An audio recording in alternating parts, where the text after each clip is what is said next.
எப்போவுமே சாம்பார் ரசம்னு ஒரே மாதிரியாக செய்யாத, இந்த மாதிரி கேரளா ஸ்டைல் கோகனட் சம்மந்தி ஒரு முறை செஞ்சு பாருங்கள். டேஸ்ட் ரொம்ப சூப்பராக இருக்கும்.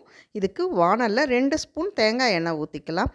2 மீடியம் சைஸ் வெங்காயம், பெரிய வெங்காயமாக இருந்தாலும் பரவாயில்ல, சின்ன வெங்காயமாக இருந்தாலும் போட்டுக்கலாம். இதோட 5, 6 காஞ்ச மிளகாய், அந்த சம்மந்திக்கு தேவையான அளவு புளி, இதையும் போட்டு நல்லா வதக்கி எடுத்து மிக்ஸி ஜாரில் ஆற வச்சு போட்டுக்கலாம். இதோட 1 கப் துருவின தேங்காய் போட்டுக்கலாங்க.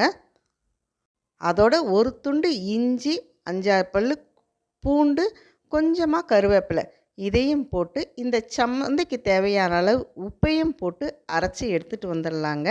இப்போ டேஸ்டான கேரளா ஸ்டைல் கோகனட் சம்மந்தி ரெடி ஆகிடுச்சு.